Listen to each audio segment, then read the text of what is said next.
Bom, oi, boa tarde. A gente vai continuar o que a gente estava vendo na aula passada. A gente parou nessa regra aqui, Giovanni deu alguns exemplos dessa regra 10. Então, atente para quem as palavras, advertências, conselhos, etc., são dirigidos. Então, quando você está diante de um texto bíblico, olhe para quem aquele texto está sendo falado. Porque a gente tem muita ideia assim, né, que não, a Bíblia foi escrita para nós. Em certo sentido, isso é verdade. Só que, originalmente, há pessoas a quem aquelas palavras foram escritas, foram ditas. Então, Jesus está falando. Ele está falando com quem? Com um pecador arrependido? Está falando com um escriba e fariseu? Está falando com quem? Então, é muito importante você olhar para quem aquelas palavras se destinaram originalmente, certo? E a gente vai ver um exemplo disso que está lá em Zacarias, capítulo 13, verso 6. Zacarias, capítulo 13, verso 6. É o penúltimo livro do Antigo Testamento. Zacarias 13, 6.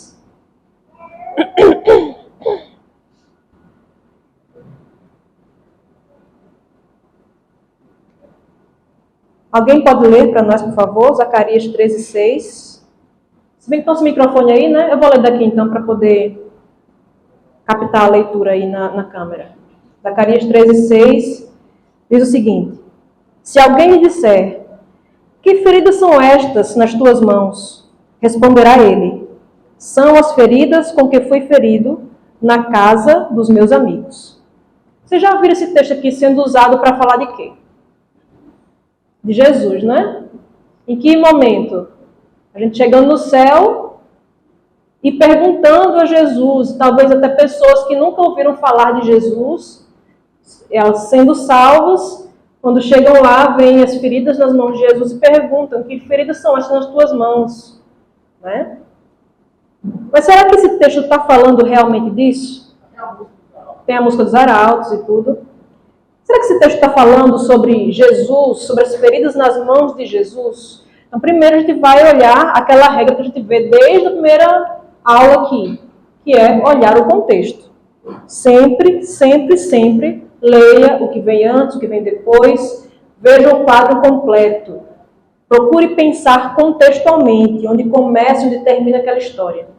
Então, a gente vai ler a partir do verso 1 do capítulo 13.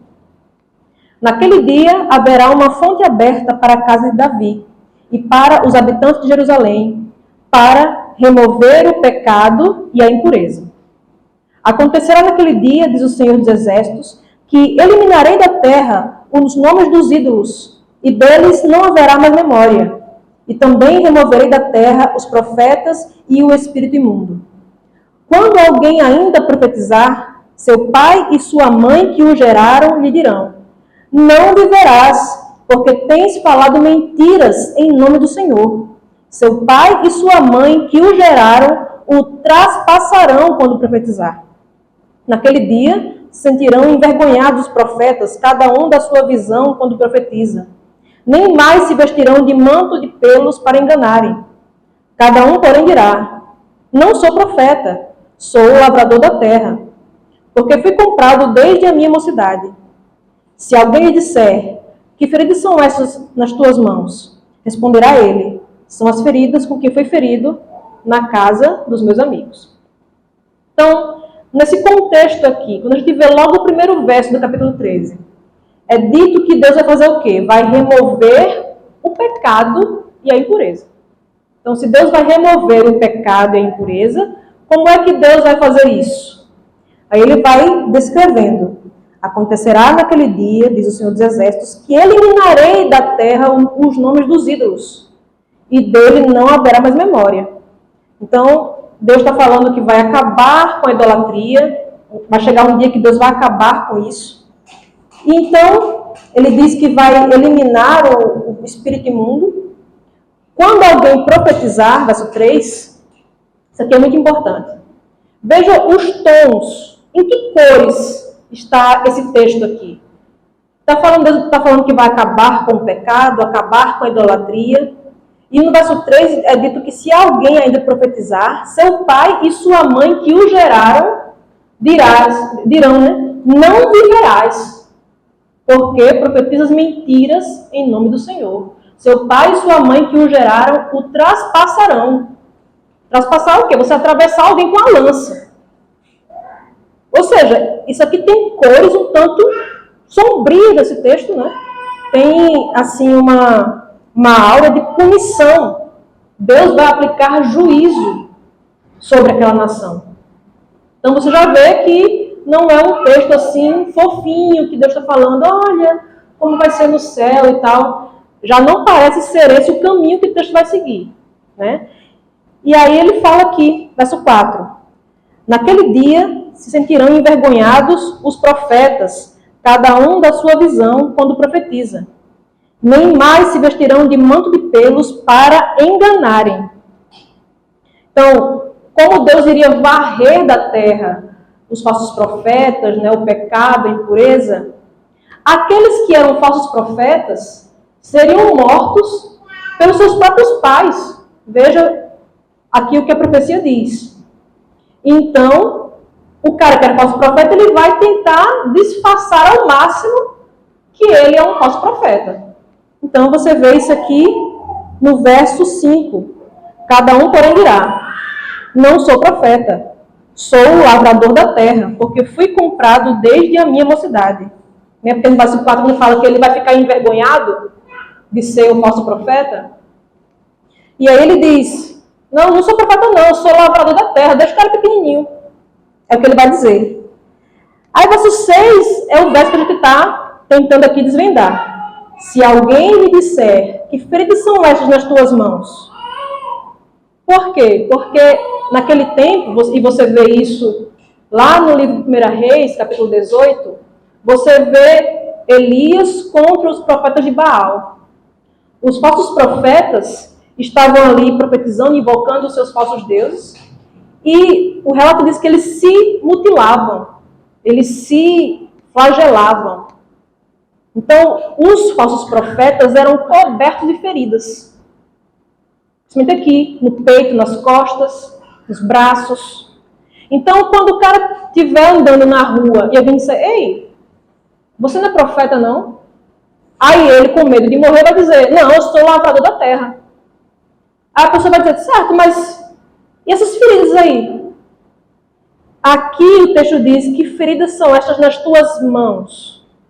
Sendo que originalmente você não tem uma palavra para mão em hebraico, uma palavra específica para esta extremidade do corpo. Então, quando você vê mão, muitas vezes o braço ou o peito, certo? É toda essa área aqui, é essa palavra aqui para mão. Como peito, né? Tem algumas pessoas que trazem peito, outras pessoas trazem corpo. Que feridas são no teu corpo? É a tua, Dani? Pronto. Então, aqui o falso profeta está dando o famoso migué para não ser morto. Ele vai dizer: não, eu sou o lavrador da terra. A pessoa vai perguntar: certo, essas feridas. A mão, você já sabe que não é a palavra que está aqui originalmente, porque não existe a palavra específica para essa parte do corpo. Então, tudo isso aqui. Ele ficava todo ferido, as pessoas iriam perguntar a ele essas feridas. Aí ele vai dizer: não, rapaz, isso aqui foi que eu estava na casa dos meus amigos, eu caí e me machuquei. Um migué, só isso que ele ia dar, para não ser morto. Então, isso que geralmente a gente acha, né, verso 6, que feridas são nas tuas mãos, achando que é a mão de Cristo que estava ferida na cruz. Isso aqui é o que os falsos mestres vão dizer. São feridas com que fui ferido na casa dos meus amigos. Então, a gente tem que ter esse cuidado para não colocar na boca de Cristo aquilo que eram as palavras dos falsos mestres. Tem, né? A gente sabe que tem aquela música muito famosa, né? Dos Arautos do Rei, Feridas, do meu compositor preferido, Jader Santos. Mas a música não está, se você colocar assim, não. Realmente essa música não está de acordo com essa passagem. Se você souber disso, tranquilo. Né? Mas a música é linda, de verdade, a música é muito bonita e tal, e ela fala de algo verdadeiro, realmente.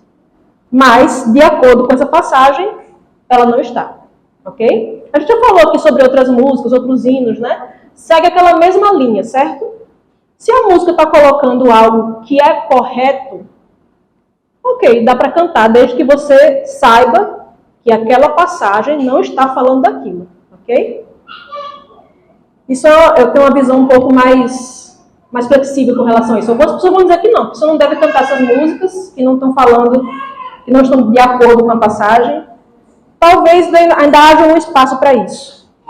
Aí alguém pode perguntar o seguinte, certo, mas o verso 7, que o verso 7 fala, desperta, ó espada, contra o meu pastor e contra o homem que é o meu companheiro, diz o Senhor dos Exércitos. Fere o pastor e as ovelhas ficarão dispersas, mas volverei a mão para os pequeninos. Então, alguém pode perguntar o seguinte, mas o verso 7, Jesus não usa, lá no Novo Testamento, quando ele vai ser preso, e aí os discípulos fogem, e aí está dito lá, fere o pastor e as ovelhas ficaram dispersas. Sendo que, perceba, aqui há uma mudança de assunto. Não está mais sendo falado do que estava sendo dito até o verso 6. O verso 6 era uma sentença de Deus contra os falsos profetas, e como os falsos profetas iriam temer tanto esse dia que iriam inventar qualquer coisa para não ser mortos. Aqui não. Aqui já há uma mudança de assunto. Você vê até que na sua Bíblia, se for uma Bíblia, né, mais moderna, vai isso aqui constar em outro parágrafo. Consta assim, em outro parágrafo, né? Pronto. Isso aqui já é outro assunto. Aqui sim, está se referindo a Jesus. Antes não. Então, é sempre bom olhar para isso. Isso aqui está se dirigindo a quem? Está se dirigindo aos falsos mestres. Por isso, essa regra aqui. Atente para quem as palavras, advertências, conselhos são dirigidos. Então, aqui é um falso mestre, não a Jesus. Alguma dúvida com relação a isso? Aqui, mais uma vez, a gente sempre coloca, né? A visão da igreja sobre isso, para vocês não acharem que isso é... Porque uma vez a gente já mostrou alguns versos, a gente já mostrou esse verso aqui, não foi? Deu uma confusão tão grande nesse mundo. Então a gente sempre coloca, gente, isso aqui é a igreja que está falando, certo? Bíblia de Estudo Andrews. Quando confrontado em relação às feridas nas mãos ou no torso, uma provável referência ao peito ou às costas, cicatrizes que provavelmente resultariam na prática de automutilação e rituais idólatras, tá? Esse texto que eu mencionei, o falso profeta mentiria sobre como se machucou. Então aqui é uma mentira do falso profeta, né? Não é Jesus falando. E ainda nessa linha de, veja para quem se refere as palavras, advertências, vamos ver um outro verso, Isaías, capítulo 28. Isaías, capítulo 28. Verso 10. Isaías 28, 10. Ok? Diz assim, porque é preceito sobre preceito, preceito e mais preceito, regra sobre regra, regra e mais regra, um pouco aqui, um pouco ali. Geralmente essa passagem é usada para falar sobre o quê? Como é que se estuda a Bíblia, né? Então a Bíblia se estuda assim, preceito sobre preceito, preceito mais preceito, regra sobre regra, um pouco aqui, um pouco ali. Geralmente as pessoas usam para dizer, é um pouco aqui, um pouco ali, ou seja, então você tem que pegar uma passagem lá de Mateus, juntar com uma lá de Apocalipse, que se junta com outra lá de Jeremias, se junta com outra lá de Gênesis, não é assim, né? Faz essa cadeia de versos bíblicos. Vamos ver se o texto fala realmente isso. Então, mais uma vez, a regra, olhar o contexto e olhar para quem aquelas palavras estão sendo dirigidas, certo? Então, a partir do verso 7, vamos ver. Mas também estes cambaleiam por causa do vinho e não podem ter-se em pé por causa da bebida forte. O sacerdote e o profeta cambaleiam por causa da bebida forte. São vencidos pelo vinho. não podem ter-se em pé por causa da bebida forte. Erram na visão, tropeçam no juízo. Então, já de cara, o texto menciona quem? Sacerdote e o profeta. E eles estão numa situação boa ou numa situação ruim? Veja, falando que eles cambaleiam por causa da bebida forte, estão bêbados lá. E eles erram na visão e tropeçam no juízo. Ou seja, eles estão julgando injustamente, errando nas suas visões, porque estão bêbados ali, cambaleiam, não conseguem nem ficar em pé. Então, veja logo em que cores, em que tons está o texto.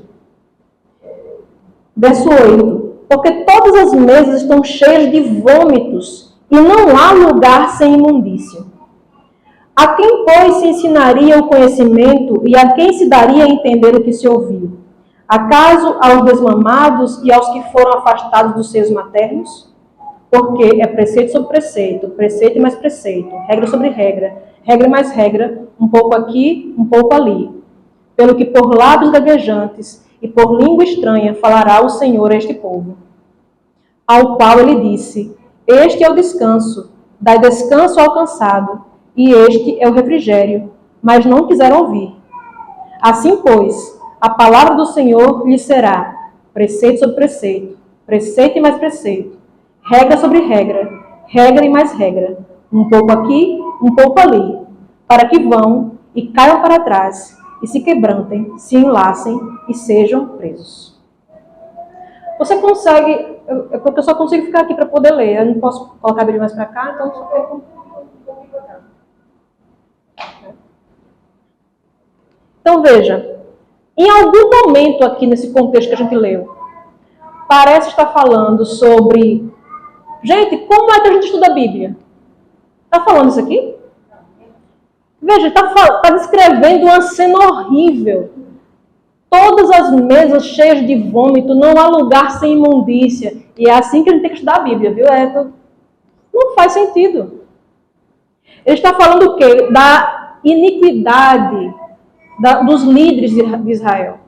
O sacerdote, o profeta, todo mundo ali estava completamente sem noção do que faziam, que estavam bêbados. E então, é dito o seguinte no verso 10, né, que é essa passagem, né? Preceito sobre preceito, preceito mais preceito, regra sobre regra, regra e mais regra. Um pouco aqui, um pouco ali.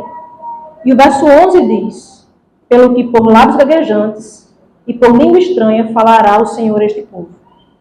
Isso aqui é uma profecia acerca do cativeiro assírio. Quando os assírios chegaram, dominaram Israel, levaram o povo cativo, essas pessoas de lábios gaguejantes e língua estranha eram exatamente como o povo de Deus via os assírios. Parecia que eles estavam gaguejando, sabe? Era uma língua diferente, que eles não conheciam. Então eles não entendiam o que eles falavam. E Deus usou o povo assírio como instrumento de sua justiça, do seu juízo contra o seu povo. Por que, ainda mais, no verso 12, ao qual ele disse: este é o descanso, dá descanso ao cansado, e este é o refrigério, mas não quiseram ouvir. Ou seja, eles não estavam ouvindo o Senhor, eles estavam colocando cargas, fardos muito pesados sobre o povo, os líderes ali de Israel. Então, Deus falava: olha, gente, deem descanso ao cansado, mas eles não quiseram ouvir. Aí, por causa disso, né, assim pois, verso 13, lembre-se daquelas conjunções, né, que nós falamos, notar as conjunções. Assim, pois, por causa disso, a palavra do Senhor lhe será preceito sobre preceito, preceito e mais preceito, regra sobre regra, regra e mais regra, um pouco aqui, um pouco ali. Ou seja, estão colocando um monte de fardo sobre o povo? Ok. Então, a sentença que o Senhor vai pronunciar sobre vocês é essa. Vocês também vão ter um monte de cargas em cima de vocês. Vocês vão ser punidos com a mesma medida em que vocês estão oprimindo esse povo. Vocês serão oprimidos também. Porque eu falei a vocês que desse descanso alcançado e vocês não quiseram ouvir. Então isso aqui é um texto de punição, de juízo contra os líderes de Israel. Não tem nada aqui falando sobre a forma de estudar a Bíblia. Nada. E o verso 13 continua dizendo, para quê? Né? Para que esse um pouco aqui, um pouco ali? Para que vão e caiam para trás, se quebrantem, se enlacem e sejam presos. Tem nada de, para que você possa entender melhor a Bíblia. Não. É para quê? Para que você, né, falando português nordestino, para que você se lasque. É como se fosse isso. Deus está dizendo aqui.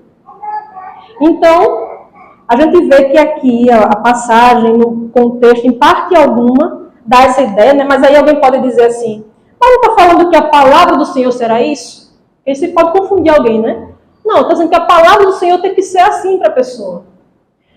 Você vai ver em muitas ocasiões, no Antigo Testamento, Deus falando assim, ó, assim foi a palavra do Senhor contra o rei de Tiro. Assim foi a palavra do Senhor a fulano. Veio a palavra do Senhor ao profeta. Não está falando da Bíblia.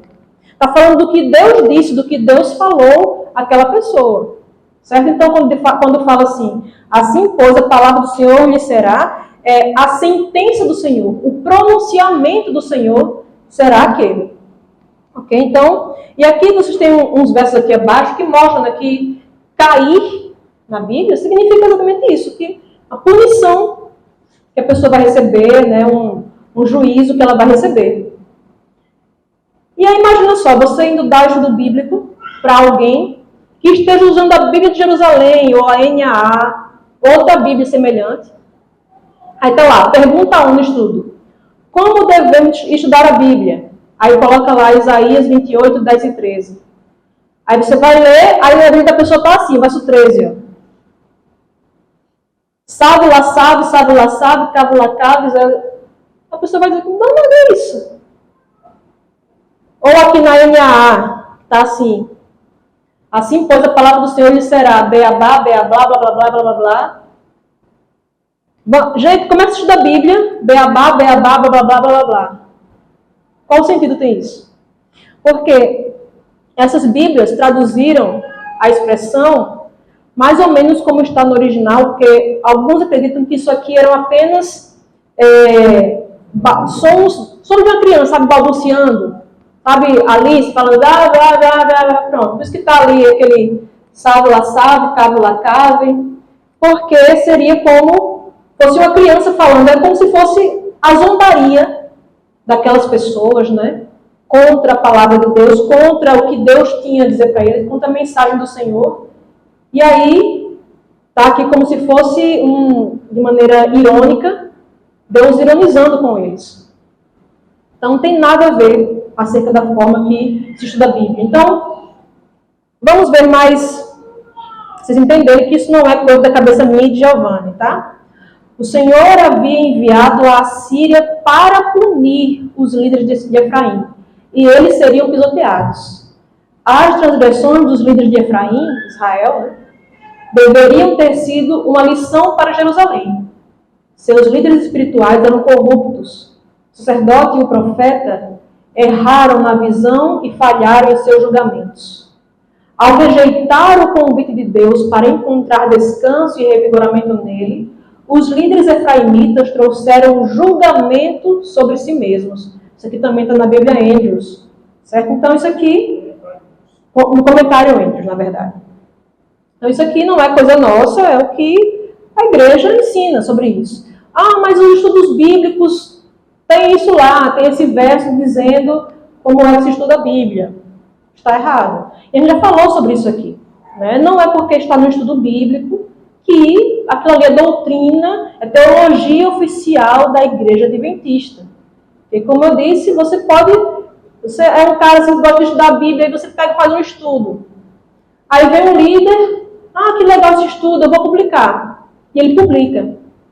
Eu não tenho que pedir autorização para a Associação Geral para fazer isso. A gente pode publicar o estudo aqui. Se o Espaço Novo Tempo faz um estudo e a gente achou interessante publicar esse estudo e ele é passado para outras igrejas aqui na missão, isso não é um estudo oficial da Igreja Adventista Sétimo Dia, porque o oficial da Igreja Adventista é apenas aquilo que é votado em assembleia da Associação Geral. Fora isso, são coisas, né? A gente permite que os irmãos façam estudos bíblicos, publiquem livros. A gente não é testemunho de Jeová. O testemunho de Jeová proíbe que os membros façam qualquer publicação, tudo tem que vir lá do corpo governante. A gente não é assim. Então, a gente pode ter estudos bíblicos assim e esses estudos não refletirem a visão oficial da igreja. E conterem erros, porque nós somos humanos. Certo? Então, não é o fim do mundo porque tem um erro no estudo bíblico, tá, gente? A gente tem que ter bem claro em nossa mente que só Deus e o céu são infalíveis. A igreja, porque é feita de pessoas, falha. Principalmente a igreja local, né? Os indivíduos localmente. Nesse caso aqui nem foi uma falha da igreja, instituição, da igreja adventista como denominação. É uma falha dos estudos bíblicos que muitos teólogos veem isso e querem consertar, né? A gente, aos poucos, vai vendo essas coisas sendo consertadas, se Deus quiser. Tá? Então, a gente vai recapitular aqui essa outra regra. Observe o contexto. A gente já vê isso aqui desde o começo. A gente vai recapitular isso com uma outra passagem. 1 Coríntios 2:9. Tá claro, gente, isso? Tá... E depois não fiquem com raiva de mim, certo? 1 Coríntios 2:9. Essa aqui também é uma passagem muito querida. E eu espero que ela fique mais querida ainda por vocês. Quando vocês entenderem a interpretação correta dela. 1 Coríntios, capítulo 2, verso 9.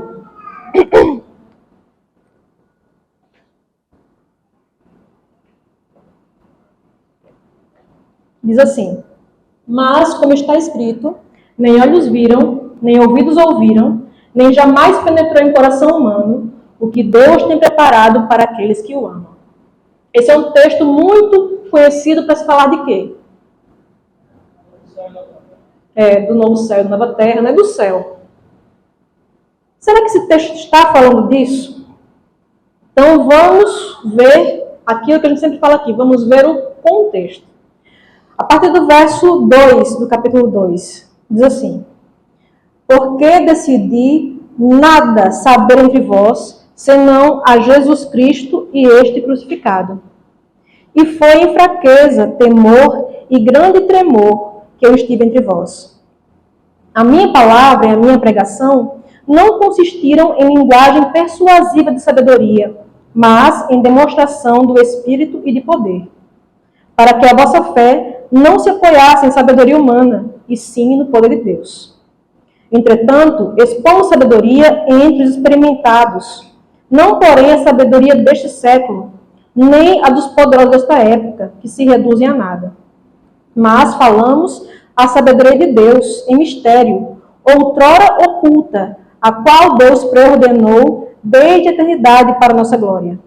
A sabedoria é essa que nenhum dos poderosos deste século conheceu, porque se a tivessem conhecido, jamais teriam crucificado o Senhor da glória. Mas, como está escrito, nem olhos viram, nem ouvidos ouviram, nem jamais penetrou em coração humano o que Deus tem preparado para aqueles que o amam. Mas Deus não o revelou pelo Espírito. Até aqui. Veja só. Aqui, em algum momento, é falado algo sobre céu, novo céu e nova terra. Foi isso. Eu não, viu? Isso aí. Então, gente, não está falando sobre isso aqui. Está falando sobre o quê? O que é que fala logo no verso 2, que a gente leu primeiro? Paulo está falando sobre o quê?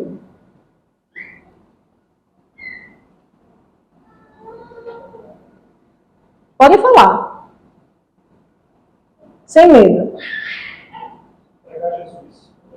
Pregar Jesus, né? Decidir nada saber entre vós, senão o quê? Senão a Jesus Cristo e este crucificado. Falando sobre Jesus, sobre a cruz. E ele vai falando, né, que a minha pregação não consistiram em linguagem persuasiva de sabedoria, mas em demonstração do Espírito e de poder. Então, Paulo vai falar que ele não buscava a sabedoria deste mundo. Ele busca a sabedoria de Deus, verso 7. Mas falamos a sabedoria de Deus em mistério, outrora oculta. Ele fala que estava oculta a sabedoria de Deus naquele tempo dele? Não, outrora. Antes, isso aqui estava oculto. Né? Outrora, oculta, a qual Deus preordenou desde a eternidade para a nossa glória. Sabedoria essa que nenhum dos poderosos desse século conheceu. Porque se a tivessem conhecido, jamais teriam crucificado o Senhor da glória. Falando novamente de quê? De Jesus, né, que é o Senhor da glória.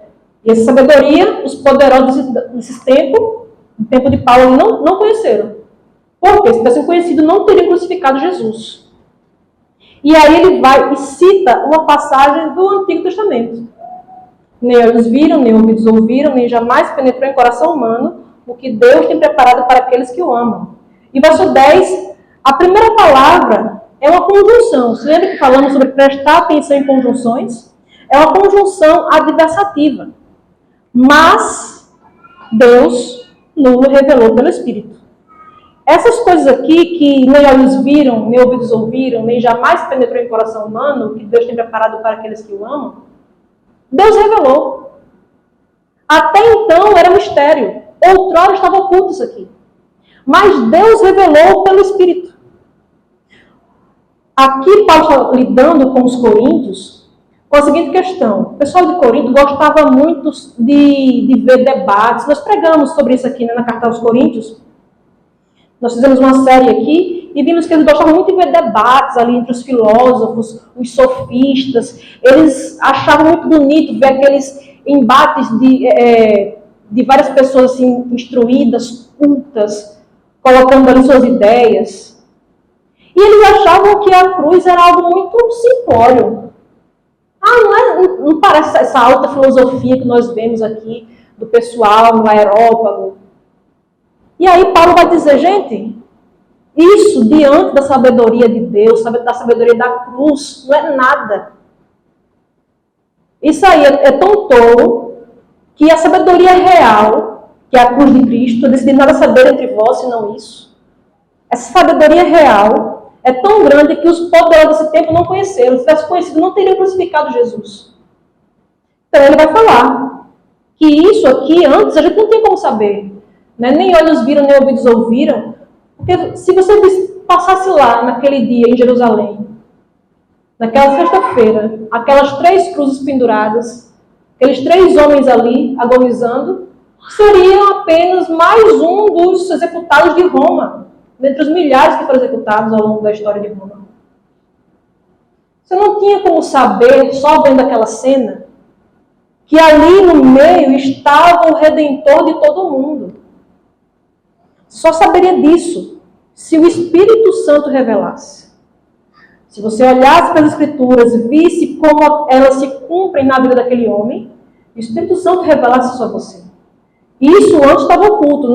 Era inimaginável como é que Deus iria trabalhar. Tanto é que os discípulos não entenderam. Ficaram, não, aí agora ele morreu. Jesus falando várias vezes que iria morrer, apontando as profecias e tudo isso. Mesmo assim, eles não entenderam. Eles não tinham penetrado no coração deles o que Deus tinha preparado. Mas foi isso, a loucura da cruz. E aqui, quando ele diz Deus nos revelou, é que para aqueles que creem em Cristo, isso não é mais mistério. Isso foi revelado. Em momento algum fala de céu, em momento algum fala de nova terra. Na verdade, ele diz que nem olhos viram, nem ouvidos ouviram. Se ele fosse achar que isso aqui é o céu, não seria bem preciso falar sobre o céu. Porque algumas pessoas viram o céu. Paulo, o autor da carta, não fala que ele foi levado até o 3º céu e viu coisas que ao homem não é lícito comentar? Ou seja, ele viu. João descreve também o céu. Ou seja, algumas pessoas viram. Agora, a redenção que estava em Cristo por meio da cruz, do seu sofrimento, isso era maravilhoso demais para aquelas mentes, eles não conseguiam captar, a não ser por uma revelação do Espírito. Então é isso, nem olhos viram, nem ouvidos ouviram.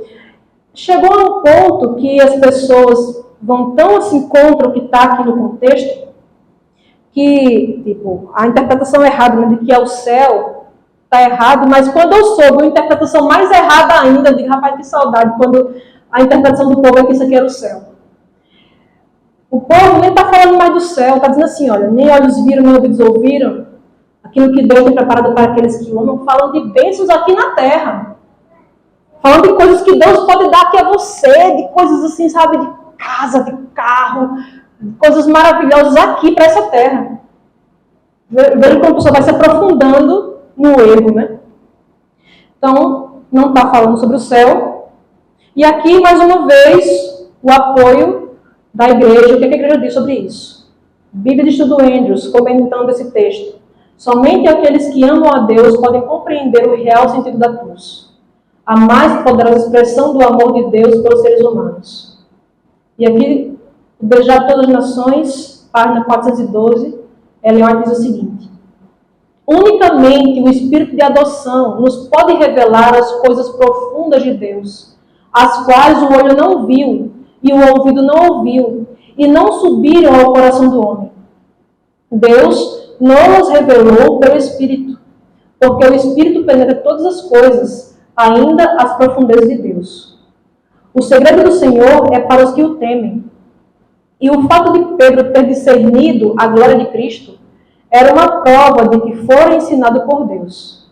Então, ela está falando aqui também que esse texto de 1 Coríntios 2, 9 e 10 é uma revelação do Espírito acerca de Cristo. Tem nada aqui falando sobre o céu. A gente tem vários textos falando sobre o céu e esse não é um deles. Alguma dúvida? Eu não entendi então o que o texto quer dizer nessa parte. Nem olhos viram, nem ouviram. É o quê? O nome da salvação. É o quê? O nome da salvação. As pessoas não conheciam. Só souberam quando revelou. Por Deus da morte, é uma citação direta do profeta Isaías. Aí, para Isaías, o acesso profético, né? Ele estava com Isaías estava apontando para o futuro. O texto estava falando da redenção, enquanto Paulo, que referencia Isaías, ele estava apontando para o passado. Isso. Estava considerando a perspectiva de Isaías, né? Depois de falar sobre isso, mais. Isso. Deixa eu falar, quem não conseguia entender era lindo, mas nós, a nós, nos revelou os profetas, aliás, os apóstolos, o significado aqui. E era com isso que explicar. Ele falou, deixa eu ver se eu ou não. É um pouco sobre a salvação de Cristo. Ele disse que o significado da cruz é a salvação. Porque para os coríntios isso era loucura. Paulo vai falar nessa mesma carta que a cruz é loucura e escândalo. Então, você falar que o seu Messias foi morto numa cruz é um escândalo terrível. Como é que você fala que você adora alguém que foi condenado à pior morte dos piores bandidos? Era algo terrível, era um escândalo. Só que Paulo fala que é justamente esse escândalo que é a sabedoria de Deus. E ele vai dizer que nem olhos viram, nem ouvidos ouviram, ninguém conseguiria imaginar isso. Sabe? O Evangelho, a cruz, é uma coisa tão extraordinária que ser humano nenhum seria capaz de inventar essa história. Nenhum. Na verdade, você vê várias coisas na Bíblia que têm semelhanças com outras culturas. Você tem deuses encarnando. Você tem várias coisas que você vê em outras religiões. Mas um Deus que sangra, um Deus que sofre em prol das suas criaturas caídas, você não vê isso em parte alguma. A sabedoria humana, a imaginação humana pode criar deuses que encarnam, deuses que fazem um monte de coisa. Mas um Deus que sangra, um Deus que sofre, um Deus que morre de cruz, ninguém pode conceber isso. Por isso que nem eles viram, nem ouvidos ouviram. Era inimaginável para aquelas mentes. Eles que se achavam tão sábios, não conseguiram compreender que aquela ali era a sabedoria de Deus. Mesmo que parecesse estranha, parecesse loucura, parecesse escândalo, aquilo ali era a sabedoria de Deus. Nós só compreendemos porque o Espírito nos revelou. Então é isso que ele está falando aqui sobre a cruz. Queria falar, Léo? Você que tinha levantado a mão. Então, outra questão. Já falamos aqui sobre isso. Observe as passagens paralelas. E aqui, a gente vai ver um dos textos, talvez o texto mais mal traduzido da Bíblia, assim, que eu conheço. Esse texto aqui. Tem um um texto lá em Deuteronômio que críticos da Bíblia utilizam, pessoas que querem lançar a Bíblia em descrédito. Eles falam o seguinte: o Antigo Testamento obriga a mulher estuprada a se casar com o seu estuprador. Será que isso é verdade? Vamos ver. A gente vai ler aqui na versão NVI. Deuteronômio 22, 28 a 29. Se um homem se encontrar com uma moça sem compromisso de casamento e a violentar, e eles forem descobertos, ele pagará ao pai da moça 50 peças de prata e terá que casar-se com a moça, pois a violentou. Jamais poderá divorciar-se dela. Estranho, né? Não dá uma coisa ruim você ler isso? Porque está dizendo que o cara violentou a moça. E esse cara que violentou a moça vai ter que se casar com ela. É uma coisa muito esquisita, né? Mas aqui é uma questão de tradução. Quando você vê em outras traduções, aqui como a NVT, fala o seguinte: se um homem tiver relações com uma moça virgem, mas que não esteja prometido em casamento, e eles forem descobertos, o homem pagará ao pai da moça 50 peças de prata. Uma vez que ele a humilhou a moça, se casará com ela e jamais poderá divorciar-se. Veja que na NVT não traz a questão aqui de violência sexual. É dito que se um homem tiver relações com uma moça virgem. Então aqui não há nada forçado no texto. É uma relação consensual, como coloca aqui essa tradução. Aqui ele coloca que a humilhou, porque uma moça que não estivesse em casamento, perdesse a virgindade, ela ficava humilhada perante a sociedade. Então, para a proteção da mulher, que depois que ela perdeu sua virgindade, ficaria difícil que ela se casasse novamente, então aquele, sabe, o pilantra lá, o playboyzinho que vai lá, enrola a menina para ter relações com ela, e depois deixar para lá, com Deus isso aqui não se cria, não. Esse cara aqui, ele teria que se casar com a moça para não aumentar a sua humilhação perante a sociedade. Não significa que, se isso acontecer hoje, a pessoa tem que se casar com a... Não.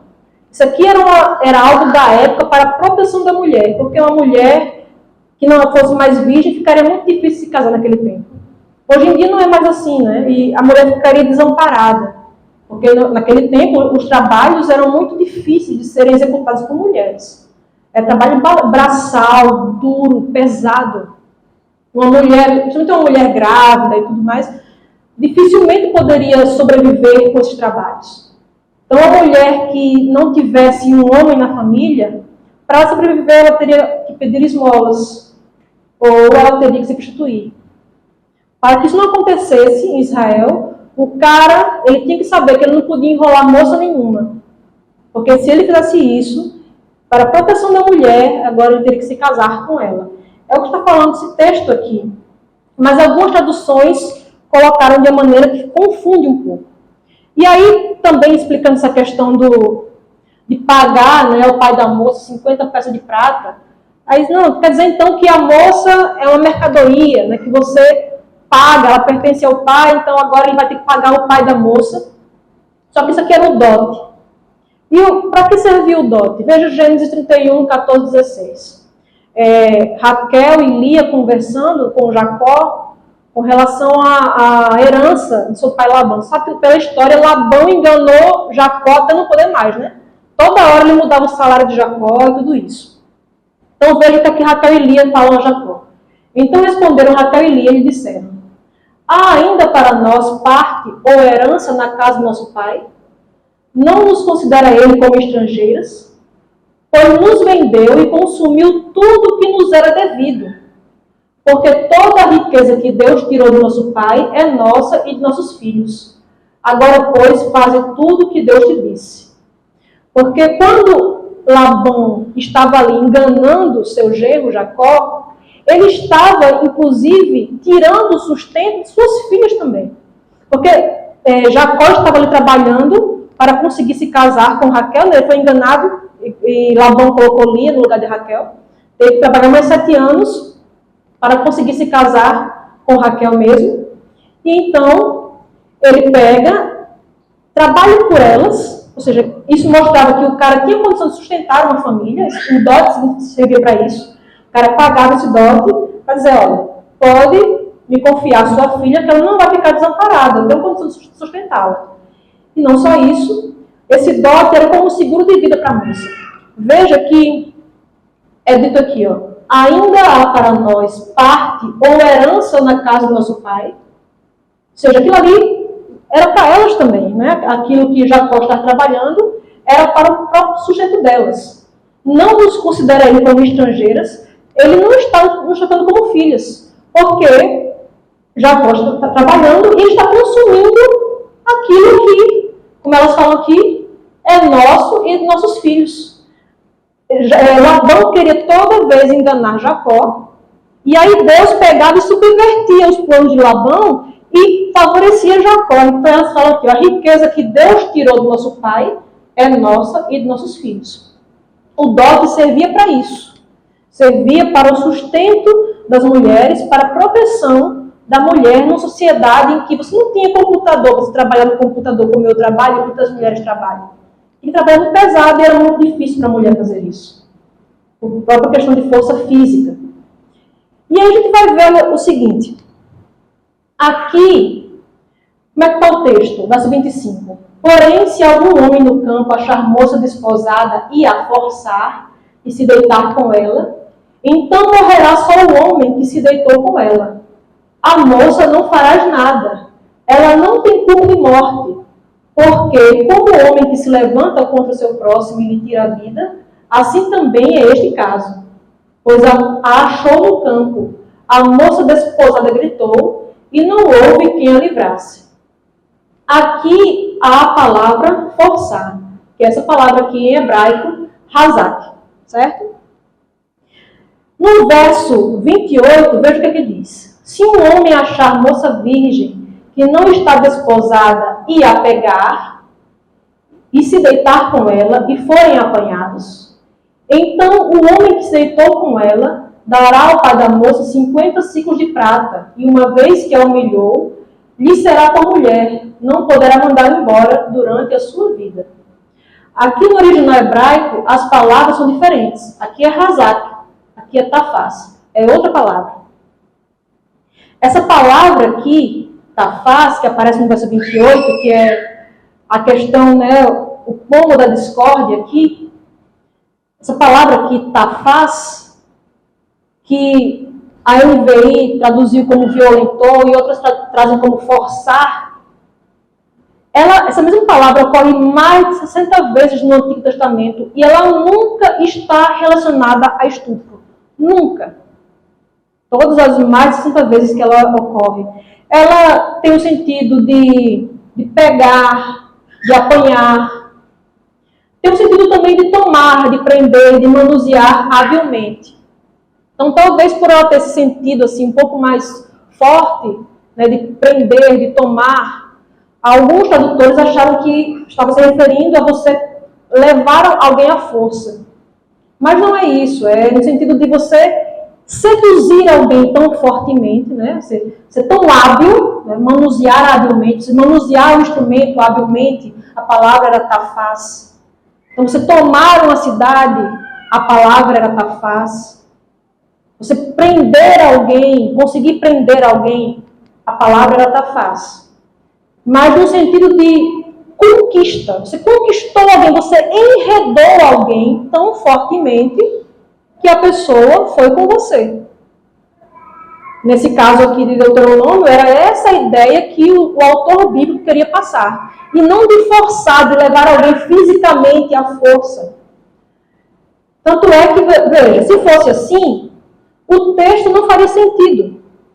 Porque, olha, aqui de fato, se houver moça virgem desposada e um homem achar na cidade se deitar com ela, então trareis ambos a porta daquela cidade e os apedrejarás. Apedrejareis até que morram. A moça porque não gritou na cidade, e o homem porque humilhou a mulher do seu próximo, assim eliminarás o mal do meio de ti. Então, veja, tinha até distinção. Se você pegasse uma moça na cidade e se você pegasse uma moça no campo e fossem apanhados os dois, se fosse na cidade, ambos seriam mortos. Porque se presumia que ela poderia ter gritado e não gritou. Se fosse no campo, essa moça se presume que ela gritou e não foi ouvida. Mesmo que fosse uma mulher que fosse lá atazanar o cara, até o cara ter relações com ela, se eles fossem apanhados e estivessem no campo, o cara, só ele, seria morto. Se ela tivesse prometido em casamento, só ele seria morto. Ou seja, até para evitar a falsa acusação de estupro, né? Que hoje tem muito e destrói a vida de um homem. Uma acusação como essa. Naquele tempo não tinha teste de DNA, não tinha nada disso, então Deus viu formas de preservar um pouco, né, o homem. Mas veja, o homem, se fosse no campo, a presunção natural iria se presumir que a mulher gritou. Mesmo que tivesse sido ela que armou tudo, iria se presumir que a mulher gritou. E aí só o cara seria morto. Esse aqui é um caso, certo? Que está na lei. Esse aqui já é outro caso. Porém, se algum homem no campo achar a moça desposada e a forçar e se deitar com ela, então morrerá só o homem que se deitou com ela. A moça não fará nada, ela não tem culpa de morte, porque como o homem que se levanta contra o seu próximo e lhe tira a vida, assim também é este caso, pois achou no campo a moça desposada gritou e não houve quem a livrasse. Esse é um caso. Então aqui a gente tem o primeiro de cima é adultério. Essa mulher era prometida em casamento, ou mulher casada. Essa mulher aqui, se ela não gritou, ela estava na cidade e não gritou, significa que era sexo consensual. Ela estava prometida a alguém ou era casada, então era adultério. Nesse caso aqui, ambos seriam mortos, porque era pena acerca do adultério lá no antigo Israel, que era uma nação teocrática. Isso não existe mais hoje porque não existe mais teocracia hoje. Certo? Então, nesse tempo era assim, a punição para adultério era pena de morte. Nesse caso aqui, ambos deveriam morrer porque era sexo consensual. Nesse caso era adultério. Mas nesse segundo caso aqui, era estupro. Só o estuprador deveria morrer. Aqui você vê que ele até fala assim, ó, a moça não fará nada, ela não tem culpa de morte. Isso aqui sendo no campo, né? Achou ela no campo, ela gritou e não houve quem a livrasse. O terceiro caso é fornicação. Não é nem adultério, nem estupro. Não é adultério porque ela não era casada. Era uma moça virgem, que não estava desposada, não estava prometida em casamento a ninguém. E esse homem achou essa moça virgem e a pegou e se deitou com ela e foram apanhados. Veja, ninguém fala, o cara está estuprando a moça, eles foram apanhados. Se foram apanhados, é porque ela participava também daquilo. Então não era estupro, ela não estava forçada ali. Ela estava ali, de espontânea vontade. Foram apanhados. Então o homem que se deitou com ela dará ao pai da moça 50 ciclos de prata, e uma vez que a humilhou, lhe será por mulher. Não poderá mandá-la embora durante a sua vida. Então são três casos diferentes. Se esse caso aqui fosse em relação ao estupro também, quando é que o estuprador seria morto? Porque aqui fala que ele seria morto. Se aqui também é estupro, por que aqui a pena é ele se casar com a moça e não poder mais se divorciar dela? Porque são casos diferentes. Aqui é estupro, aqui é sexo consensual antes do casamento, é fornicação. E aqui é sexo consensual, sendo a moça casada, era adultério. São situações diferentes, e aí você vê pessoas, críticos da Bíblia, usando esse caso para dizer, tá vendo? E tem até pastores que usam isso aí para dizer, olha, a gente não pode seguir a Bíblia não, porque a Bíblia manda que o estuprador se case com a moça que ele estuprou. Não tem nada a ver com isso. Absolutamente nada a ver. Inclusive, isso está lá no livro de Deuteronômio. Deuteronômio é uma palavra grega que significa isso aqui, ó. Deutero, segundo, e nomos, lei. Então, é uma segunda lei, é uma repetição da lei, é quando a lei é dada uma segunda vez. Então, o livro de Deuteronômio é uma repetição das leis que Deus já havia dado ao povo. E aí a gente chega naquela regra que é de você olhar a passagem paralela, certo? Passagem paralela, só relembrando para quem não se lembra, para quem não estava aqui, é quando aquela mesma história é contada em outra passagem. A mesmíssima história é contada em outra passagem. Então você vê muito isso nos evangelhos, né? O evangelho de Mateus narra a morte de Jesus, os outros evangelhos também narram. Então, são passagens paralelas. Tá? Você vê muito isso também nos livros de 1 Reis, de Crônicas, 1 e 2 Samuel. E você vê isso também no Pentateuco, quando o Deuteronômio repete várias leis que foram dadas em Êxodo, em Levítico. E aqui, aquele texto que nós lemos do Deuteronômio é uma repetição do que está na passagem paralela dele, lá em Êxodo 22, 16 e 17. Se um homem seduzir uma moça virgem que não esteja comprometida e tiver relações sexuais com ela, pagará à família dela o preço costumeiro do dote e se casará com ela. Mas se o pai da moça não permitir o casamento, o homem lhe pagará o equivalente ao dote de uma virgem. Então aqui não era caso de estupro. Todas as traduções, nenhuma em Êxodo, coloca forçou a mulher, violentou, estuprou, nenhum coloca assim. Todos colocam palavras semelhantes a essa, seduzir. E a passagem paralela. Então a gente viu, né? Quando você tem um texto que tem uma passagem paralela, leia a passagem paralela e compare. Porque aí a passagem paralela pode deixar mais clara alguma coisa. Você lembra quando a gente falou aqui, Giovanni falou faz uns 2 sábados, sobre Lucas 16, com relação, né, àquele texto que fala que a lei e os profetas, né, duraram até João. A NVI coloca profetizaram até João.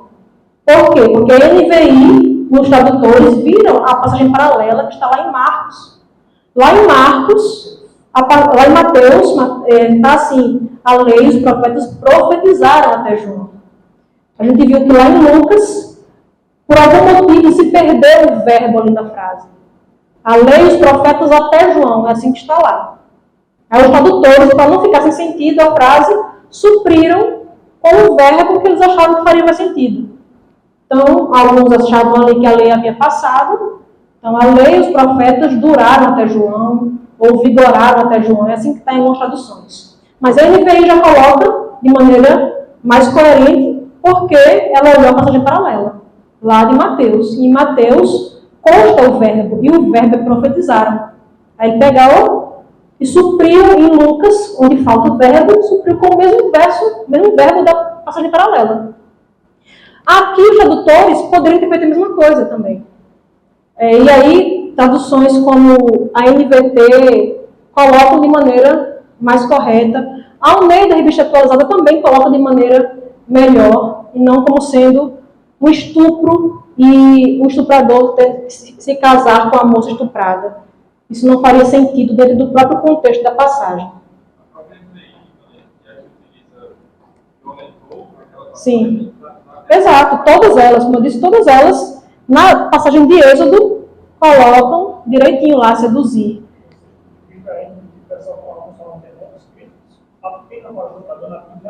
Isso. Exatamente. Veja, como é perfeita a Bíblia, né? Já adianta a questão de falsa posição de estupro, já adianta a questão de... Porque tem muita gente que fala assim, não, mas... essa mulher que estava andando com essa roupa, a Bíblia nunca coloca assim. Nunca. A Bíblia sempre coloca a culpa no criminoso, no estuprador. A mulher pode estar o que for. Se ele estuprou a mulher, se ele forçou a mulher, a culpa é do estuprador, nunca da mulher. Até coloca, né, como eu falei, se estava no campo, já vai se presumir que a culpa era do cara. Sempre. No campo, porque não tinha quem ouvisse o grito da mulher, sempre vai se presumir que a culpa era do homem. Ainda que ele fosse inocente, porque já que não tinha como você averiguar, fazer um monte de coisa, não tinha câmera, né? Ainda que ele fosse inocente, a culpa seria dele, mas aí a Bíblia também procura proteger um pouco para evitar essas falsas acusações. Então tinha uma pena se fosse no campo, outra pena se fosse na cidade, e assim, a Bíblia é perfeita. Você pegar essa perfeição, um código desse, de leis tão perfeitos quanto esse, E você dizer, não adianta você tentar fazer uma leitura piedosinha disso. A Bíblia diz que o homem que estuprasse a mulher tem que se casar com ela, a mulher tem que ser obrigada a viver a vida inteira com o seu estuprador. Isso é um absurdo, isso não faz sentido no contexto da passagem, em lugar algum. Então aqui veja, alguns comentários bíblicos colocam assim, né, que eles foram apanhados, justamente significava isso, né? Possivelmente se fossem vistos por testemunhas ou se confessassem a fim de pressionar os pais que eram contra o casamento. Alguns faziam isso. Pais que eram contra o casamento, então eles faziam para pressionar os pais e aí foram apanhados, significava isso. Então aqui outro comentário coloca, né? A sedução de uma jovem não comprometida. Então a jovem foi seduzida. E aí, ficou claro, gente, essa questão? Um outro ponto é esse ponto aqui. Fuja da leitura antropocêntrica. A gente, curiosamente, veio no Uber agora, não foi, Léo e Jeane? A gente estava falando sobre a Bíblia, sobre músicas e tal. Aí o motorista lá do Uber falando, pois é, rapaz, as músicas hoje em dia, você tem um monte de música aí antropocêntrica. É o cara do Uber falando, entendeu? Achei interessante isso. A gente tem que fugir da leitura antropocêntrica também de textos bíblicos.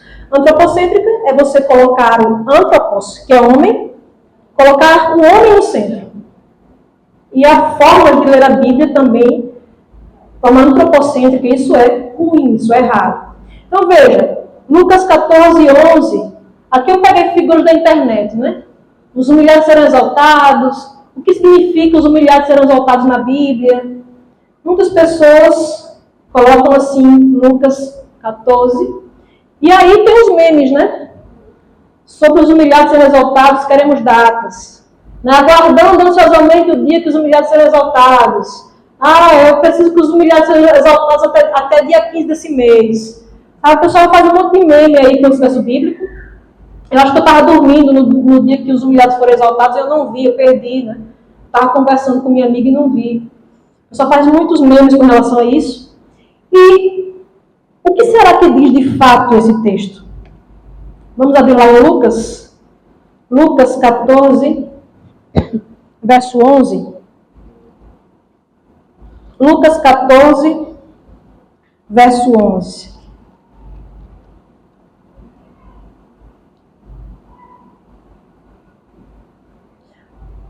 Alguém lê bem alto, o texto é pequeno, né? Lucas 14, 11. Pois todo que se exalta será humilhado, e o que se humilha será exaltado. O texto fala o que está escrito aqui? Os humilhados serão exaltados? A pessoa fala, mas eu fui muito humilhada na minha família, no meu trabalho, na igreja, mas eu serei exaltada porque os humilhados serão exaltados. O texto não fala isso.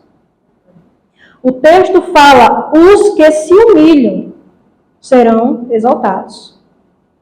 Então, veja que isso aqui é contado dentro de um contexto.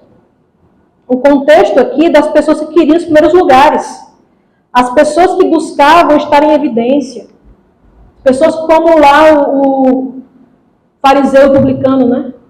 Que o fariseu batia no peito e dizia, graças te dou porque não sou como os demais homens, roubadores, nem tão pouco como este publicano. Esse cara aqui, que se exaltava, estava ali se exaltando, ele foi para casa humilhado, como Jesus conta na história. E aí o publicano que estava ali nem conseguia olhar para o alto e dizia, Senhor, se é propício a mim, pecador, tem misericórdia de mim, porque sou pecador. Era esse que estava se vendo, se colocando numa posição de humilhação. É esse que Deus exalta. Então você vê um monte de pessoas cheias de ego, pessoas ali que querem o tempo todo se exaltar, reclamando para si esse texto. Não pode, não tem condição. Esse texto está falando que aqueles que são contritos, aqueles que a si mesmos se humilham, esses serão exaltados. Não é? Oi? Sim, diante de Deus. Aqueles que se humilham diante de Deus. Não é você se humilhar diante de um homem, se humilhar diante de uma mulher. Não. você se humilhar diante de Deus, você perceber sua condição de pecador, esses é que serão exaltados. Então não tem nada a ver com esses que são humilhados pelos outros e aí agora querem a vingança. É isso aqui, ó. A ideia por trás disso aqui. Isso aqui também são imagens tiradas da internet, né? Quem te humilhou vai ser boca de Deus para anunciar a tua vitória. Você crê? Deixe seu amém. Aí, vocês creem, né? Então veja o que está por trás aqui. Sentimento de vingança. Quem te humilhou vai ver Deus te exaltar e tudo mais. Esse sentimento não é um sentimento que vem de Deus. Isso está mais próximo da primeira categoria de pessoa do que da segunda. Exatamente. Porque está com vistas à exaltação. Exatamente. Sabe, é incrível como essa teologia é muito semelhante à teologia do mundo. O mundo ama essa teologia aqui, ama. E odeia a teologia da cruz. Odeia um Deus que é humilhado. Porque o nosso Deus foi humilhado na cruz. Mas ele foi exaltado acima de todo nome. Foi o que Vitor pregou hoje. Que fala lá em Filipenses capítulo 2. Isso aqui é o contrário do que o mundo ensina. Essa leitura antropocêntrica é o mundo. Você fala, não, porque o mundo está entrando na igreja. Está sim. Por meio da sua forma antropocêntrica de ler os textos, de você se colocar no centro, de você querer exaltação para si. Isso é o mundo. O mundo não estranha isso aqui não. Tanto é que você tem letra de funk, que é cheia disso. Tem letra de funk que parece esse louvor que tem do povo. É igualzinho. Desejo a todas inimigas vida longa, para que elas vejam cada dia mais nossa vitória. Bateu de frente é só tiro, porrada e bomba. Aqui não se cria nem faz história. Aí ainda fala assim, acredito em Deus, faço dele meu escudo. Late mais alto que daqui eu não te escuto. Veja a poesia disso. É pura poesia antropocêntrica. Era esse paralelo que eu ia traçar. Tem outra música que diz, quem te viu passar na prova e não te ajudou, quando vê você na bênção, vão se arrepender. Ou seja, nem o português concorda. Quando vê você na bênção, vão se arrepender. Vão estar entre a plateia e você no palco. O sentimento, o desejo de querer palco, não vem de Deus. É aquilo que que Vitor também pregou hoje pela manhã. O sentimento de Cristo, né, tudo de Cristo, é considerar o outro superior a si mesmo. E não se querer se exaltar acima do outro, querer que o outro veja a sua vitória. Isso não é bíblico, é coisa que a gente tem que fazer também. Sabe? Aquele povo que coloca assim no Facebook, né? Coloca assim no status do WhatsApp. Ah, porque as inimigas... Eu não estou vendo o povo para ter mais inimigo que esse povo. Mais do que o Vladimir Putin, esse povo tem inimigo. Mais do que o Osama Bin Laden. É o Batman, você, meu filho. Quanto inimigo você tem? Essa esquizofrenia de que não tem muitos inimigos, a pessoa acha que ela está o tempo todo no centro. E ela não para pensar que, na verdade, grande parte do tempo, ninguém nem se lembra que ela existe. É pior, né? Por isso que é mais confortável achar que todo mundo está contra ela. Meu amor, grande parte do tempo, o povo nem se lembra de você. Claro que existe inveja e tudo isso. Não, exatamente, é verdade, às vezes é pior do que a gente pensa. Então, outro texto está lá em Lucas também. Passam as páginas, Lucas 18. Lucas 18, 14. Digo-vos que este desceu justificado para a sua casa, e não aquele. Porque todo que se exalta será humilhado, mas o que se humilha será exaltado. Veja, aqui está inclusive depois dessa parábola que eu falei aqui, do fariseu e do publicano. Um que se exaltou lá, foi para casa, sem receber a bênção de Deus. E aquele que estava ali se humilhando, foi aquele que foi para casa justificado. É o que diz aqui o verso 14. Digo-vos que este desceu justificado para casa. Quem? O fariseu ou o publicano? O publicano que a si mesmo se humilhou. Então é todo aquele que se humilha é que será exaltado por Deus.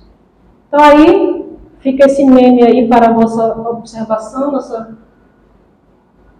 É assim que acontece, né? Os humilhados serão exaltados, amém, a vitória é nossa, mas a Bíblia diz o quê?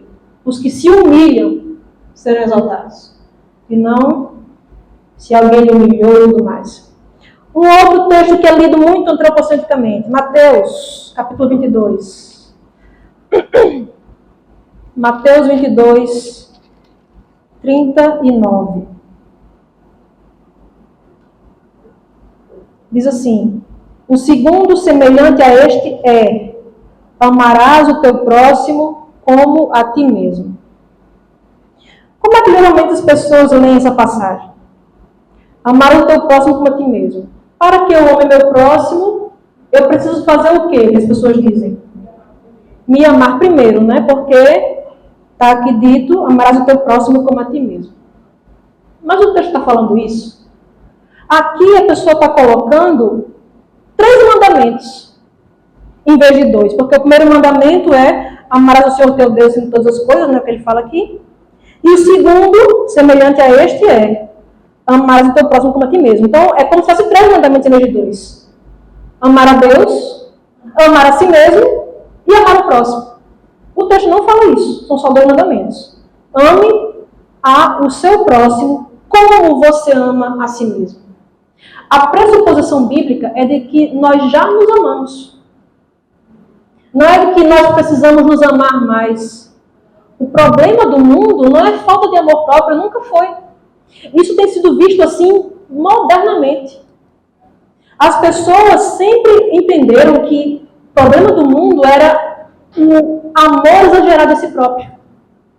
Não é que você tem que se odiar, não. Você é a criação de Deus, Deus ama você e você precisa amar o que Deus ama. Não é que você tem que se odiar. Não tem nada a ver com isso. Você tem que ter uma imagem correta, equilibrada de você mesmo. Uma autoimagem condizente com o que a Bíblia diz sobre você. Que você é um pecador, você é um miserável pecador, como Paulo fala. Mas que ainda assim, você é alvo do amor e misericórdia divinos. E aí que justamente está a beleza do amor divino. É que ele ama pessoas indignas de amor como eu e você. Então, é uma noção equilibrada, nem achar de si mais do que deveria, nem menos. Mas a gente fica o tempo todo assim, se achando mais do que a gente deveria. Por isso que lá em Filipenses 2, Paulo diz que a gente tem que ter o mesmo sentimento de Cristo. Que era igual a Deus, mas não se apegou ao fato dele ser igual a Deus. Antes, a si mesmo se humilhou. Ou seja, ele era igual a Deus, mas não se apegou a isso. É assim que a gente tem que agir também. Eu sou alguém igual a você, mas eu não vou me apegar a isso. Eu vou tratar você como se você fosse superior a mim. Assim como Cristo fez em relação ao Pai. Ele era igual ao Pai, mas ele se humilhou e tratou o Pai como superior a ele. Então, é assim que ele deve viver. O nosso amor tem que ser, primeiramente, a Deus, depois o nosso próximo. A Bíblia fala de uma autonegação. Aquele que não quiser se negar a si mesmo não é digno de mim. É o que Jesus diz. Então, essa ideia de você, tem que o tempo todo, não, busque fazer o melhor para você. Você já busca isso. Nem se engane, você já busca isso. É isso que, inclusive, diz a carta aos Filipenses. A gente está estudando essa carta, né? Efésios. Está estudando a carta aos Efésios, né? Efésios, capítulo 5. Tanto Filipenses hoje que eu amo Filipenses 2. Meu texto preferido da Bíblia. Efésios 5, verso 29, que diz assim: porque ninguém jamais odiou a própria carne, antes a alimenta e dela cuida, como também Cristo faz com a igreja. Não, mas o problema de fulano é porque fulano se odeia. A Bíblia fala, ninguém jamais odiou a própria carne, antes a alimenta e cuida dela. O problema é que nós nos amamos de formas que são muitas vezes autodestrutivas. Ah, não, fulano se odeia, por isso que ele se droga, por isso que... Não, que a gente quer tanto o prazer, que até mesmo quando o prazer nos destrói, a gente quer ele ainda assim. A gente quer sempre a autossatisfação. Ah, não, essa droga que vai me dar prazer? Ah, se eu vou morrer depois, mas só se vive uma vez, né? Ou seja, buscando sempre fazer o bem a si, no sentido de prazer, satisfação, de egoísmo. Então você quer o bem para si, então o chamado bíblico é da mesma forma que você busca atender os seus próprios desejos, buscar o seu bem-estar, agora você vai parar com isso um pouco e tentar agora buscar o bem-estar do outro. Ame ao próximo como a si mesmo, ou seja, como você já se ama. Eu já falei isso aqui, né? Imagina aqui que nas minhas duas mãos eu tenho um prato de salada e na outra mão eu tenho um prato de hambúrguer. E eu digo a você o seguinte: ame salada como você ama hambúrguer. Ame salada como você ama hambúrguer. Você entenderia com isso que eu estou falando que, olha, você ama muito pouco o hambúrguer. Ame um pouquinho primeiro o hambúrguer e aí depois você vai poder amar a salada. É isso que eu estou falando? Não, é ame a salada como você já ama o hambúrguer. Aqui a construção é a mesma. Ame o próximo como a si mesmo, como você já se ama. Mas nossa visão é tão antropocêntrica, tão centrada na gente mesmo, que a gente está fazendo um negócio que não tem nada a ver com o que está escrito aqui. Ame o próximo como você ama a si mesmo, porque você já se ama. É a pressuposição bíblica. Ficou claro isso, gente? Então, fuja da leitura antropocêntrica quando estiver lendo o texto. Para de tentar se colocar sempre no centro. Isso aqui é a minha vitória, isso aqui é para mim, isso aqui... Para com isso um pouco. Leia os textos vendo a glória de Deus. Tentando exaltar a Cristo. Tentando encontrar Cristo exaltado aqui. Não você, não se exaltar. E a gente vai fazer um pequeno exercício agora, tá? O exercício aqui é o seguinte. Você vai ler esse trecho aqui abaixo e vai marcar a alternativa que corresponde a ele, tá? Então, olha aqui. O trecho é esse. José acordou, feito siri na lata, antes do cantar do galo e foi tomar banho. Então, qual é a alternativa correta? Alternativa A. José acordou sujo? Será que é isso que o texto está falando? Siri na lata. O siri vive na lama, né? Será que foi porque José acordou sujo? Será que é isso? E por isso que ele foi tomar banho? Não sei. Letra B. José acordou irritado, pois era muito cedo. Será que é isso que esse trecho aqui está falando? José acordou irritado e foi tomar banho para se acalmar. Será que é isso? Letra B. José acordou cedo, pois era um homem responsável. Letra E. José acordou muito mal-humorado. Vocês marcariam o que aí? Letra E.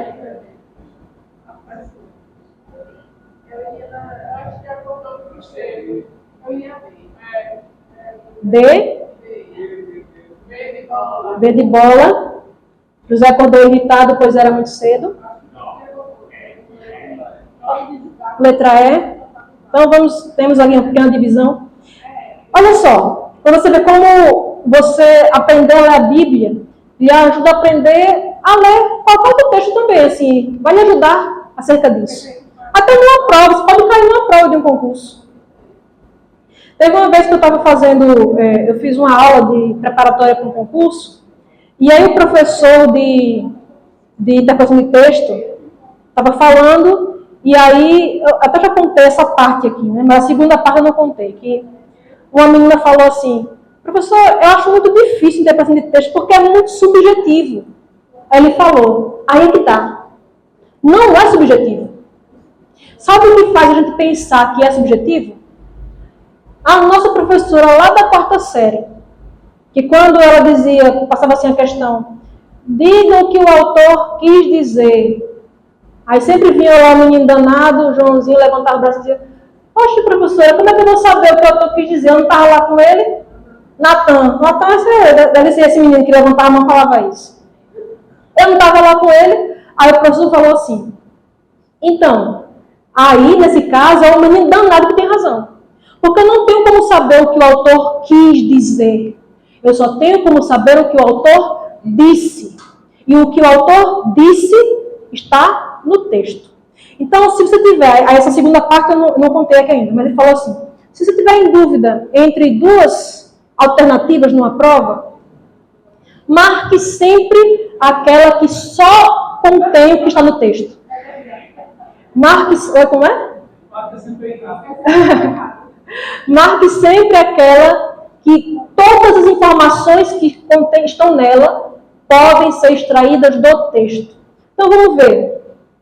José acordou sujo. O texto está falando isso? Não. Sirinalata é uma expressão idiomática para falar de quê? De irritação. Ele acordou irritado. Né? O sirinalata ele fica muito bravo, né? Então é isso. Então descarta a letra A. Letra B. José acordou irritado, pois era muito cedo. Ok. Sirinalata significa que ele acordou irritado. O texto está falando que ele acordou irritado porque era cedo? Fala que ele acordou cedo, fala que ele acordou irritado, né? Antes do cantado dela também a expressão que significa cedo. É porque se eu ficar aqui eu não vejo o pessoal, entendeu? Não, porque eu não consigo ver vocês aqui, tá muita coisa aqui na frente. Aí, ó, é cedo realmente, mas não fala que ele acordou irritado porque era cedo. Então descarta isso aqui também, porque essa informação do porquê ele acordou irritado não está no texto, certo? José acordou irritado e foi tomar banho para se acalmar. O texto fala que ele acordou irritado, que ele foi tomar banho, mas diz por que ele foi tomar banho? Não sabe, ninguém sabe por que ele foi tomar banho. Então, isso aqui também não está no texto. José acordou cedo, pois era um homem responsável. Está aqui no texto isso? José acordou muito mal-humorado. Está no texto? Então, a alternativa correta é a letra E.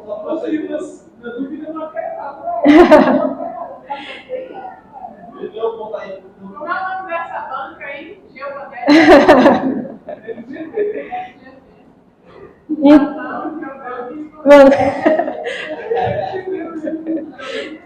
Então, olha só. Então, dica, tá? Para ler a Bíblia ou para ler qualquer coisa, para você entender uma mensagem de WhatsApp. Tem gente que fica com raiva da pessoa que mandou a mensagem, porque não entendeu, tirou mais do texto que está ali. Então, uma regra é conclua do... Não, outras pessoas acertaram também. Então, ó.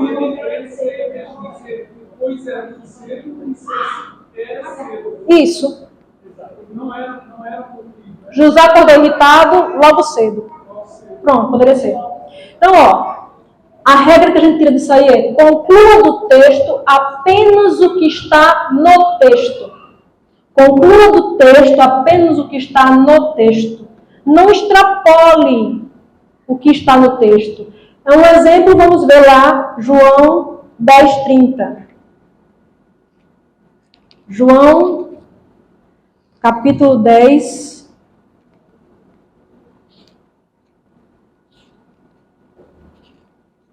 Verso 30.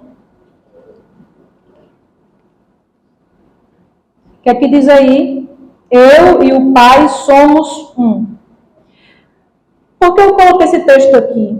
Esse foi um texto muito utilizado um tempo atrás na igreja por um pessoal que era antitrinitariano, ou seja, gente que não crê na Trindade.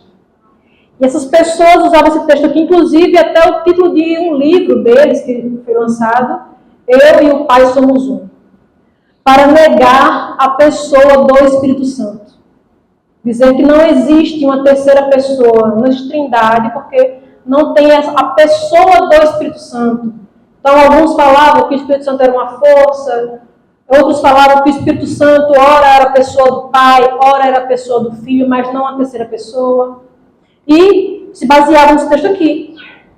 Eu e o Pai somos um. Como o texto não menciona o Espírito Santo, então ele não existe. Veja, mas isso está contido nesse texto? Porque ele não menciona o Espírito Santo, significa que ele não existe?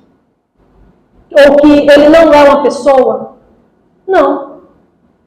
O texto não está falando eu e o Pai somos um e mais ninguém e não existe outra pessoa. Não está falando isso.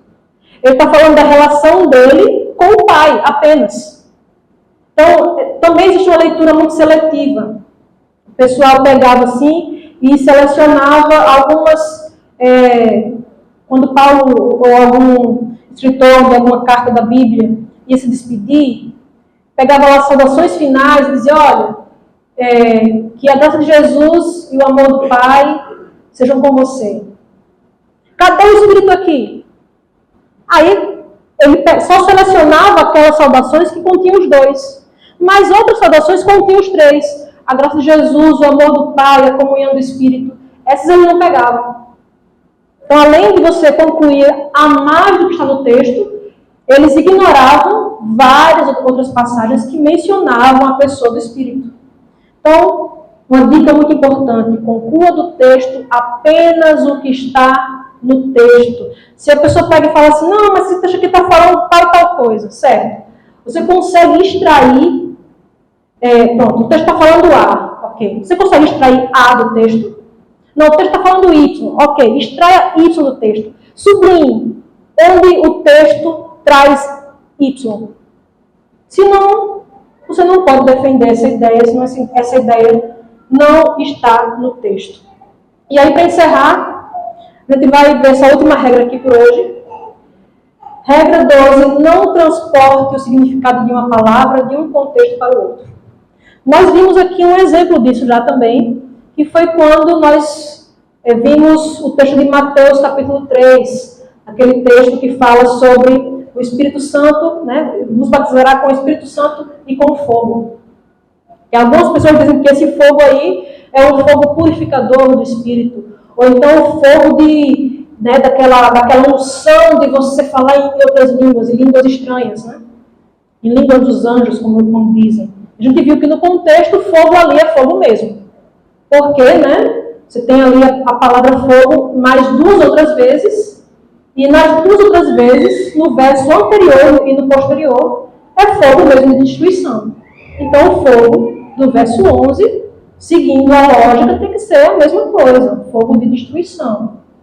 Também as pessoas entendem errado Mateus 3,11, porque colocam ali na palavra fogo, né, leem de maneira metafórica, algo que é literal. Você só pode ler metaforicamente, nós também vimos isso, só leia metaforicamente, se o texto der alguma dica, der alguma instrução do que aquilo ali é metafórico. Senão, a leitura natural tem que prevalecer. Então, quando você escuta fogo, naturalmente você entende o que? Algo que queima, algo que destrói. Então, a leitura natural tem que prevalecer. E outro motivo por que as pessoas entendem fogo ali errado, Mateus 3,11, é porque transportam de outra parte da Bíblia o significado da palavra fogo. Porque tem passagem lá no Antigo Testamento que fala de fogo como purificação, né? O fogo do ourives. Como o ourives coloca lá o metal no fogo, e aquilo que não é ouro derrete, e aí o ouro é purificado. É assim que está lá no Antigo Testamento. Mas em Mateus 3,11 é outro fogo. Então eu não posso transportar o significado, e aí a gente entra nessa regra aqui, só relembrando, né, que a gente já viu Mateus 3,11, não transporta o significado de uma palavra de um contexto para o outro. Não é porque lá no Antigo Testamento fogo é fogo de purificação, que lá em Mateus vai ser fogo de purificação. Isso, numa passagem. Em várias outras o fogo é fogo mesmo, de destruição. Então, não transporta o significado de uma palavra de um contexto para o outro. O que vai dizer o significado da palavra é o contexto em que ela está. E sabe o que a gente vê isso de forma errada? Muitas vezes é aquele texto lá de Isaías 28, 10 e 13, que a gente entende errado. Um pouco aqui, um pouco ali.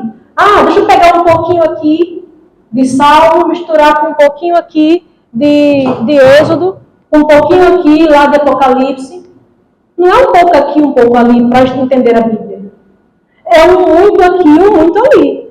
Eu posso juntar passagens que estão, uma passagem está lá em João, outra está lá em Apocalipse, posso juntar. Desde que eu tenha visto pessoalmente o contexto de cada uma dessas passagens. para não fazer uma falsa combinação. Então, não transporte o significado de uma palavra de um contexto para o outro. Vamos ver exemplos?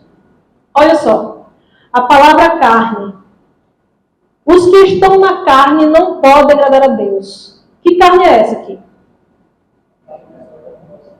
Natureza pecaminosa, né? Que estão com a sua natureza pecaminosa ali aflorada, eles não podem agradar a Deus.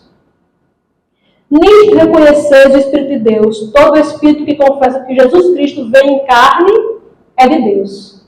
Essa carne aqui é a mesma dessa? Essa carne aqui é no sentido negativo, né? Mas veja, aqui é quase o contrário.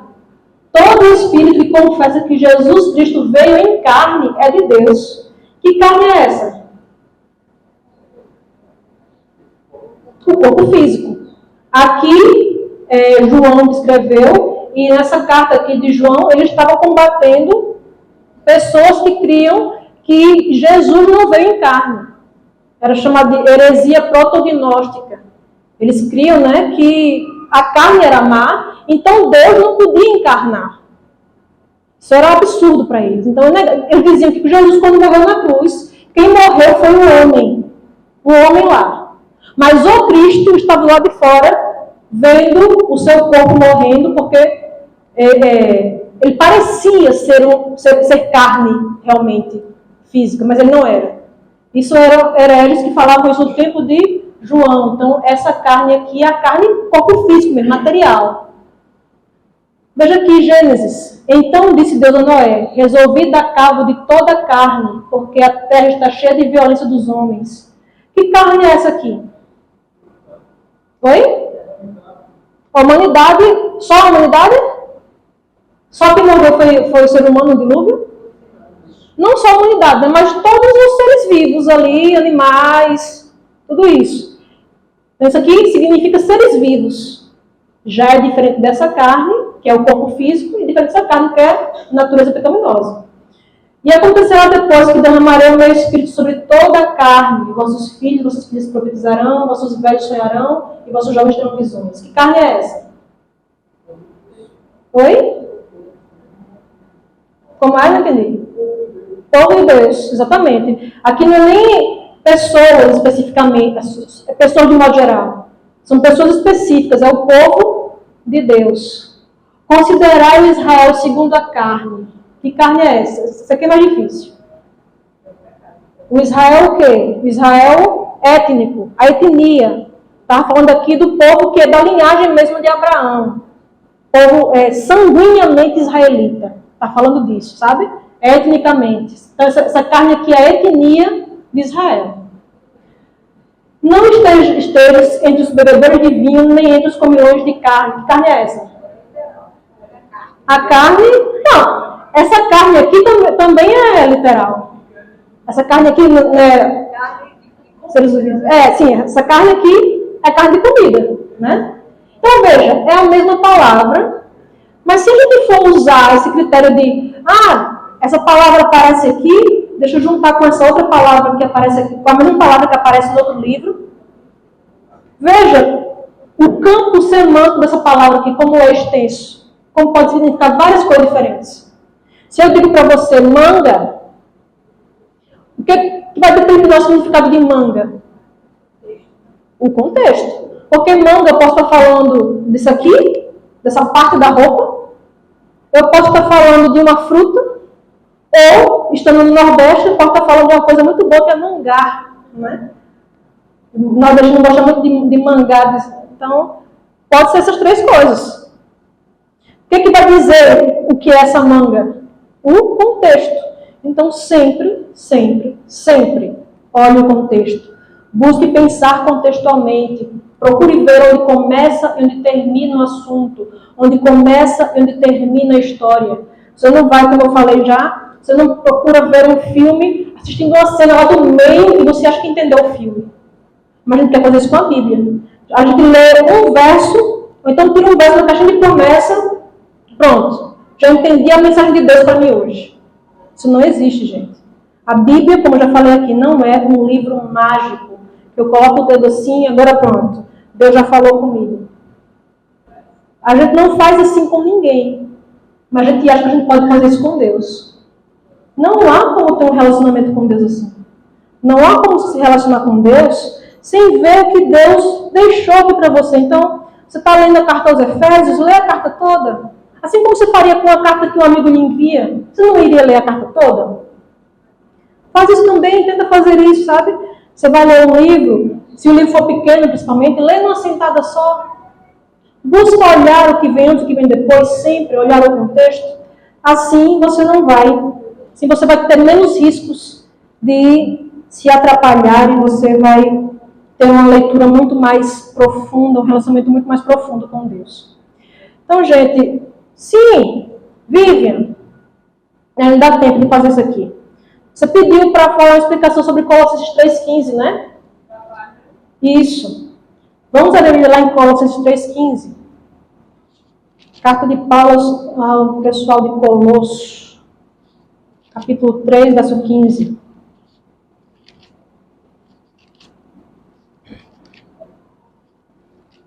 Que é um texto muito usado para falar que você pode tomar qualquer decisão, desde que você tenha isso aqui que o texto está falando. Colossenses 3,15.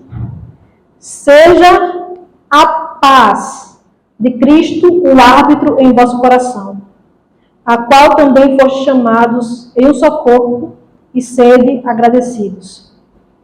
Veja, algumas pessoas pegam esse texto para falar assim, eu vou tomar essa decisão porque eu senti paz no meu coração. Ou se isso me deixa em paz. Se isso me deixa em paz, assim você tem que fazer. Ou algumas pessoas dizem, eu não vou fazer isso porque eu não senti paz para fazer isso.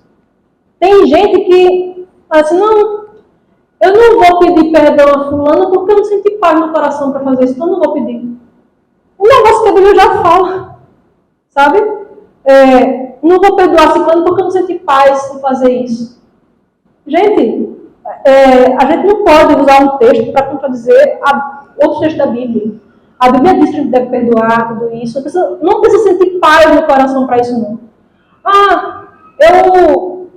Eu não sei se eu traio ou não meu esposo, porque eu sem trair meu esposo eu não estou em paz no meu coração. Gente, porque o nosso coração, gente, é enganoso.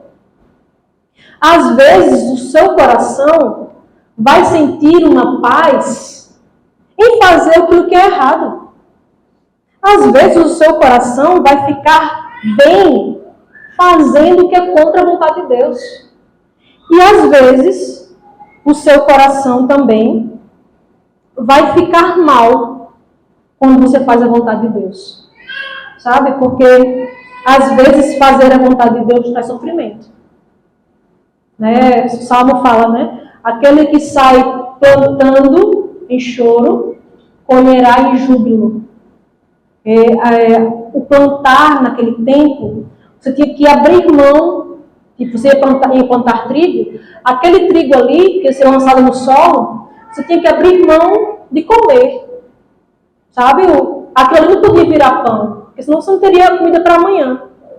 Então você abrir a mão de comer às vezes, para plantar e depois ter o júbilo, depois ter a alegria. A alegria não era no momento. Então, muitas vezes você não tem alegria, você não tem aquela paz em fazer a vontade de Deus. Você fica angustiado às vezes por fazer a vontade de Deus.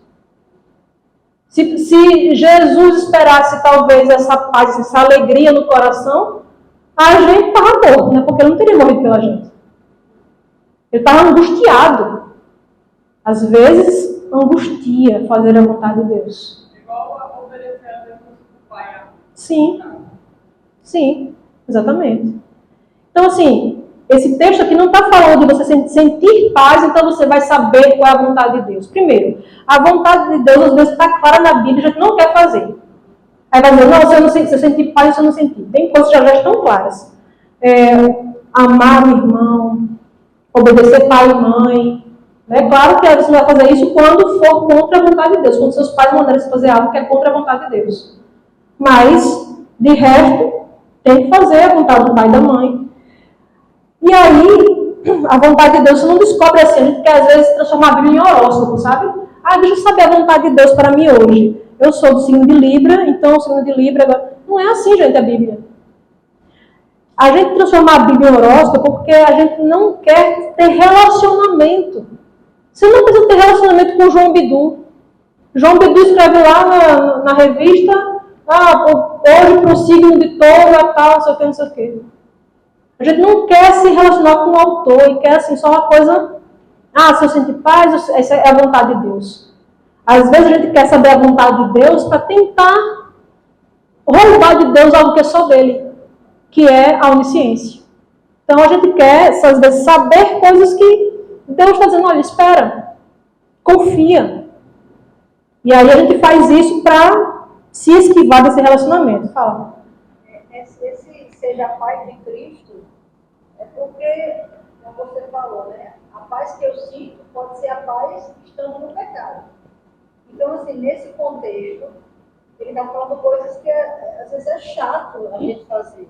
É muito ruim perdoar alguém que eu quero tacar a mão. Então, assim, nessa parte toda aqui, revestidos como eleitos de Deus, santos, amados, tudo isso, aí depois que seja parte de Cristo o teu árbitro. Então, eu entendi, não sei se é isso, mas o que ele está ensinando, o que ele diz que deve ser feito. Pois é, quando você olha aqui o contexto, ele está falando sobre intrigas na igreja. Pessoas que estavam ali com intrigas, com discórdia. E ele fala, olha, gente, quem é que vai decidir uma polêmica na igreja? A paz. Você tem que lutar pela paz. Você tem que lutar, isso vai ser o árbitro. Quem é o árbitro? É aquele que decide, né?